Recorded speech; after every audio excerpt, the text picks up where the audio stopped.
Bugun sizlar bilan turkcha bo'rak pishiramiz.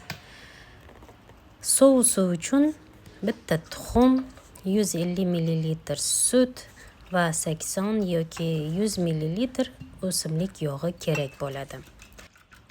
Nachinkasi esa ikki xil bo'ladi. Birinchisi kartoshkali pyure.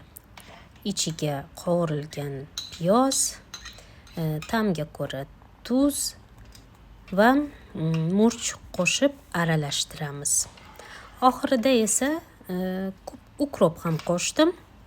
Hammasini yaxshilab aralashtiramiz va nachinkamiz tayyor.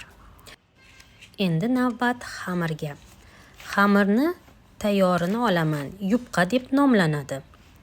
Birinchisini ochib, yarmiga tayyorlangan sousimni surib, ikkinchi yarmi bilan keyin yopaman va nachinkani qo'yib chiqaman.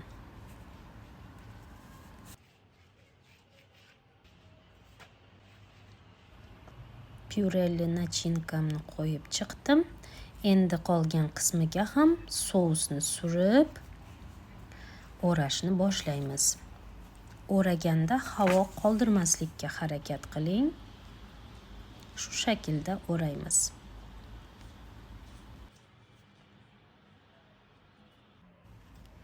Listga yog' surib, o'ralgan bo'raklarimizni shu shaklda joylashtiramiz.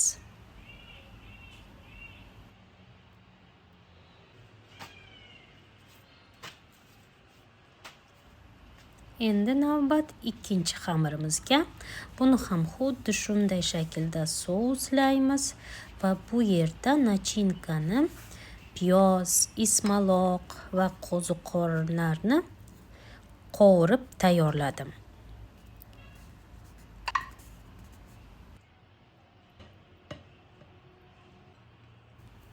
Nachinkani qo'yib chiqib, qolgan qismiga yana sous suramiz va o'raymiz. Listga yana xuddi shu shaklda joylaymiz va qolgan sousimizni ustidan to'kamiz. Va adashtirib yubormaslik uchun kartoshkalini ustiga kunjut, ismaloqliligini ustiga qora sedana sepdim. Duxovkaga 45-60 daqiqaga jo'natamiz. Yoqimli ishtaha!